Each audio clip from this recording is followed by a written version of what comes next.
Hi, we're Sam and Beck, and today we're reviewing Seizethem. Oh dear.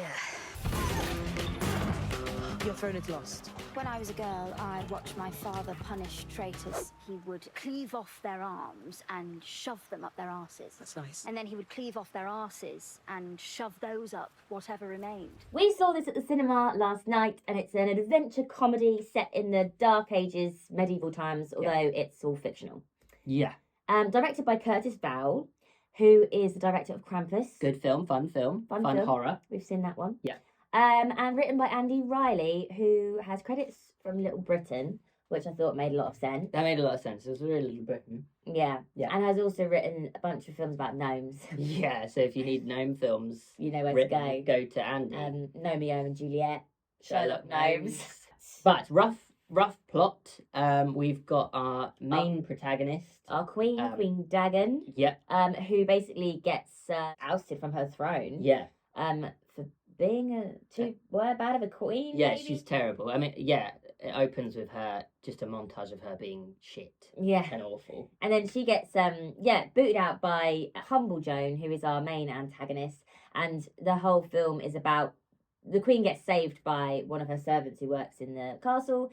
And then the servant, who is called Sholme, basically takes the queen on a quest. They go on a quest. They meet Bobbick, who's this other guy who joins their team.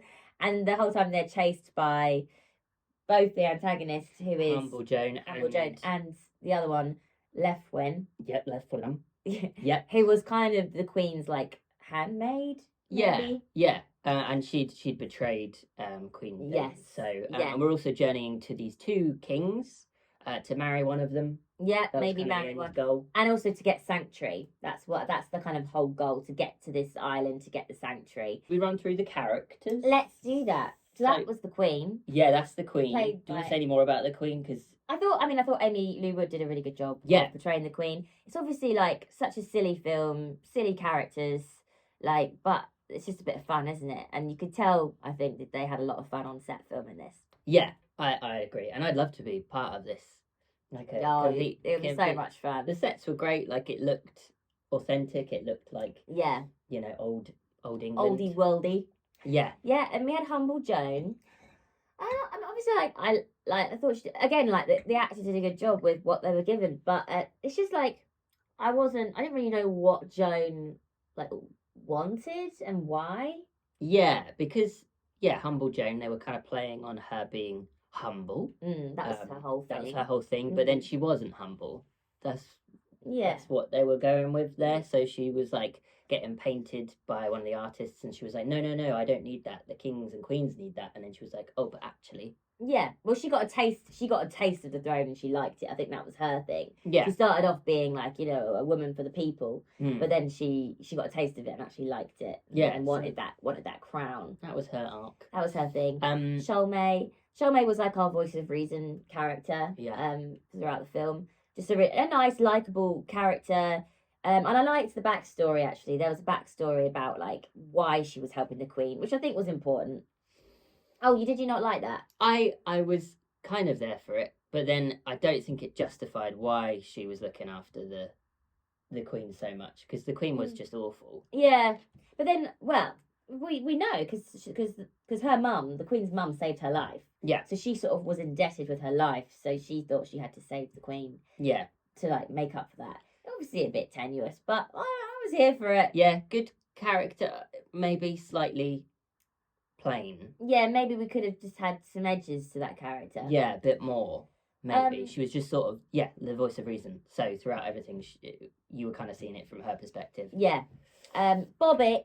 Oh, Bobbick. Oh, Bobbick. So Bobbick, we met Nick Frost as well. Love Nick Frost. Cracking actor. Comedy god. Yeah. This character didn't do him justice, I don't think. No, it was obviously a choice that someone made along the way to make him horribly stupid. Yeah, and that was pretty much all it was. Yeah, I could have, because this had vibes of Monty Python, and I think what Monty Python does really well is that all of their characters are quite intelligent.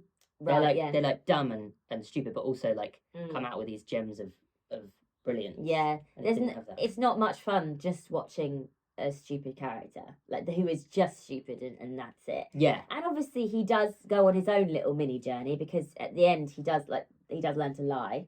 Yeah. That's his little arc. Yeah. Did you he's- prefer him towards the end? Yeah, because he became more intelligent. Yeah. So like at the beginning when we met him, it was like They could have started him where they left him and then had him be more intelligent, maybe. yeah. Greetings, peasants! Your queen needs clothes. My name is Bobbick. We'll walk to Fingerstone Rock to find new soldiers for the queen. You're gonna need a horse. They all died. A dragon, then? Yet they're not Some of the jokes for me just didn't land. You could just see what they were trying to do. Yeah. And yeah, as you say, lots of people did find them funny, so they obviously did land for some people. So another bit where there were people coming to collect the bounty on the Queen, and then each time they were about to do it, they got killed by another person. And again, this cycle. Yeah. It was like And it's like, it's not getting any funnier because it wasn't funny in the first place. But then there were other bits which maybe weren't supposed to be funny that I did laugh at. So, Do you want to say which bit was the funniest bit? well, for me, it was probably when the two kings arrived at the Yeah. end. King Ivar and King Guthrum. We've been waiting to see them the whole film. And they did not disappoint. They were just, quite a breath of fresh air. It Yeah. was nice to meet some new characters.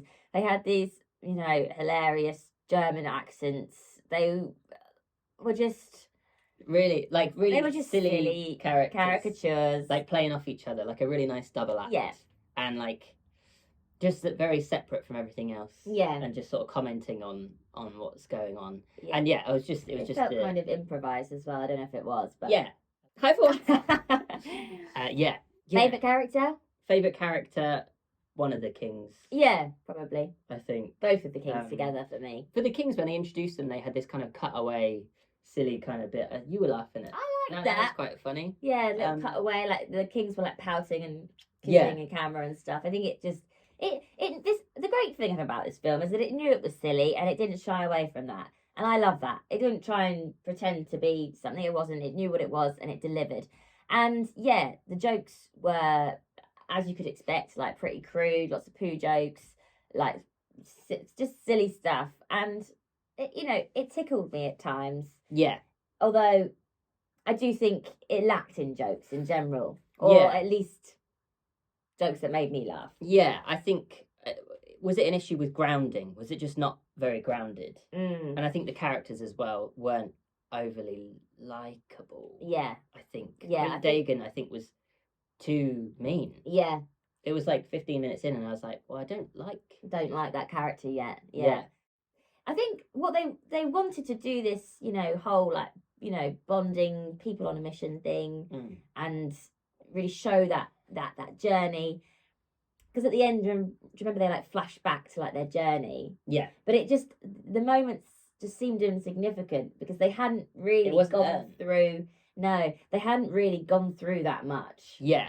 Do you know what I mean? Yeah, exactly. No, that's a really good point. That montage, yeah, they were cutting back to these sort of like benign scenes that you're like, Yeah, oh, that wasn't a big that moment. happened, but I don't think it was like Yeah, pivotal or yeah. anything. Like flashback to when we were in the pub and we were having a beer. But at the time, like that scene just felt a bit like Yeah.